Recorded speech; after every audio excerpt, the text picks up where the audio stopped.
अब बड़ी खबर अयोध्या से, जहां समाजवादी पार्टी सांसद अवधेश प्रसाद के बेटे पर अपहरण, मारपीट, धमकाने का केस दर्ज हुआ है। रवि कुमार तिवारी की तहरीर पर अजीत प्रसाद के साथ साथ राजू यादव, श्रीकांत राय और 10-15 अज्ञात लोगों को भी आरोपी बनाया गया है। समाजवादी पार्टी का आरोप है कि मिल्कीपुर चुनाव को देखते हुए बीजेपी ने फंसाने की साजिश रची है, तो भारतीय जनता पार्टी ने इसे समाजवादी पार्टी का चरित्र बताया है। तो ये बड़ी खबर, एफआईआर में अजीत के साथ 15 अज्ञात पर भी केस दर्ज हुआ है। अयोध्या के सांसद अवधेश प्रसाद के बेटे और उन पर एफआईआर। वहीं इस पर बयानबाजी का दौर भी शुरू हो चुका है। समाजवादी पार्टी इसे साजिश बता रही है, तो बीजेपी ने समाजवादी पार्टी का चरित्र बताया है। अवधेश प्रसाद के बेटे अजीत प्रसाद पर अपहरण, मारपीट, धमकाने का मामला दर्ज किया गया है।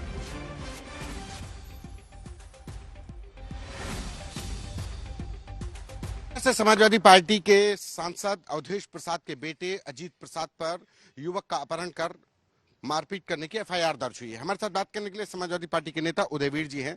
सर, सबसे पहले प्रतिक्रिया, क्या आपके सांसद का बेटा ही मारपीट कर रहा है? आप लोग जानते हैं कि मिल्कीपुर में चुनाव है। अवधेश जी वहाँ के लोकप्रिय नेता हैं। इधर उनका नाम और बड़ा है, सम्मान और बड़ा है। भारतीय जनता पार्टी परेशान है, इसलिए 2 राज्यों के चुनाव जब हुए तो उनके साथ उपचुनाव घोषित नहीं हुए। सीटें रिक्त थी, फिर भी नहीं हुए।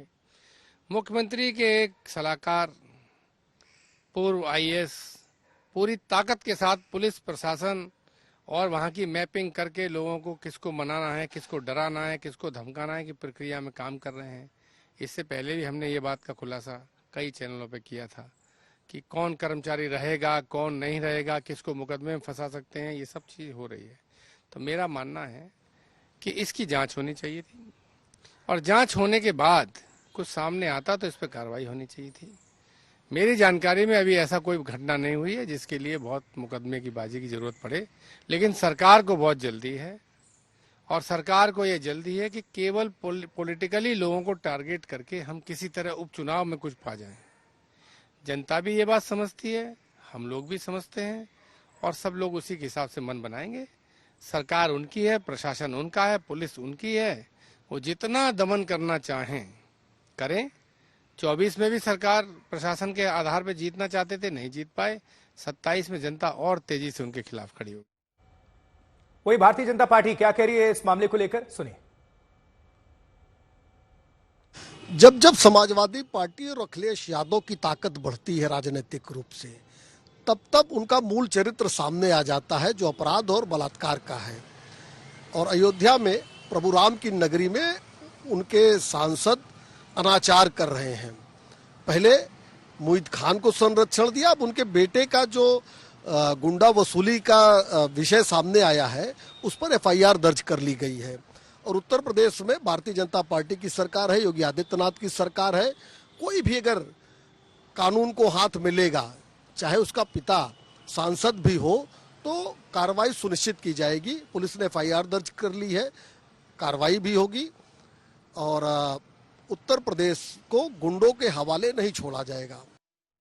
तो बीजेपी की प्रतिक्रिया मनीष शुक्ला को अभी आप सुन रहे थे। चलिए आगे बढ़ते हैं, संतोष शर्मा का रुख करेंगे। संतोष हमारे सहयोगी जुड़े हुए हैं इस मामले पर पूरी जानकारी देने के लिए। संतोष, ये पहले बताइए कि ये पूरा मामला क्या है, ये किस मामले के तहत उन पर एफआईआर दर्ज किया गया है, क्या कहा गया है तहरीर में?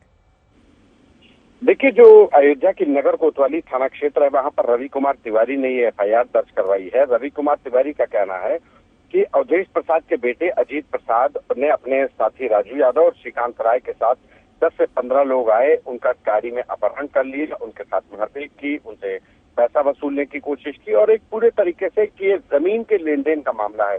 जमीन के विवाद में अजीत प्रसाद ने जो वादी है रवि कुमार तिवारी, उनका अपहरण किया था, मारपीट की थी।